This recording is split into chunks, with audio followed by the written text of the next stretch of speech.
মই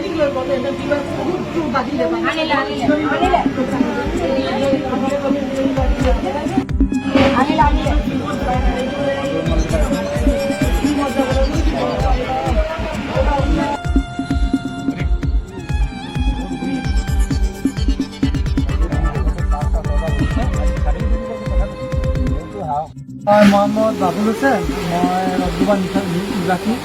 মই মাৰ্কেটা আহি আছিলোঁ, ৰদ্দুবাৰ বৰা কিনাৰেদি আহি আছিলোঁ।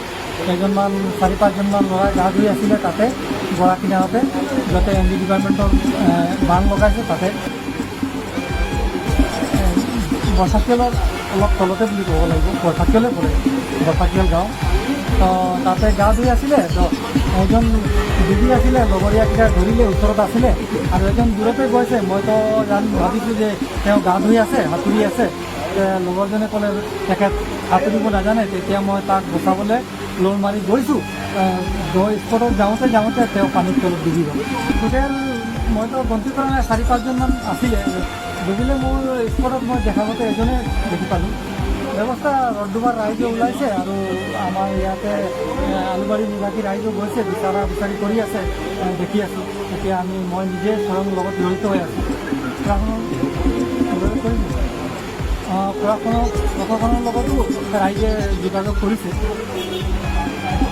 সেইকাৰণে 4জনমান আলুবাৰী নিবাসী ল'ৰা হয়, এইটো গম পাইছোঁ। আলুবাৰীৰ যিখিনি ল'ৰা পানীত পৰি ঢুকালে তেখেতে আলুবাৰীৰ হয় বুলি মই গম পালোঁ।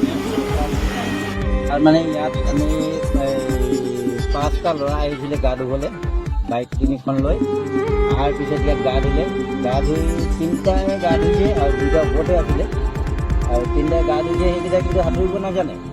আৰু গা ধুই থাকোঁতে ইয়াত পানীত বহুত সোঁত আছে, কেনেকুৱাকৈ সিহঁতে কি হ'ল তলত গুচি গ'ল। আৰু ধৰি নাপালে, বচাও কৰি বহুত হাল্লা চিল্লা কৰিলে, ওচৰত মানুহ নাছিলে আৰু গৰমৰ দিন। তাৰপিছত কি হ'ল, সিহঁতে বচাও কৰি চিঞৰিলে, 2টা সৰু ল'ৰাই দেখিলে, ডাঙৰ মানুহ এজনো আহিলে, দৌৰ মাৰি আহিলে। তেতিয়া আহোঁতে মানে 2-4 মিনিটৰ ভিতৰত সিহঁতে পানীৰ তলত সোমাই গ'ল। সোমাই যোৱাৰ পিছত এনায়ে হৈ গ'ল, ৰাতি হৈ গ'ল। ৰাতি হোৱাৰ পিছত আমি গাঁৱৰ মানুহ 5-6জন আহি বহুত খেপিয়ালোঁ, 1 কিলোমিটাৰমান সিহঁতক খেপিয়াই বিচাৰিলোঁ, নাপালোঁ। 2টা ল'ৰা কিন্তু এই বুঢ়ী ডিঙত মৰি থাকিল। ল'ৰাকেইটা মুঠতে ল'ৰাকেইটাৰ নাম নাজানো। আলুবাৰী আছিলে এটা, 2টাই আলুবাৰীৰ হয়। 2টাই আলুবাৰীৰ হয়। এটা হ'ল ৰমিজৰ ল'ৰা আৰু এটা হ'ল ফাৰুকদাৰ ল'ৰা।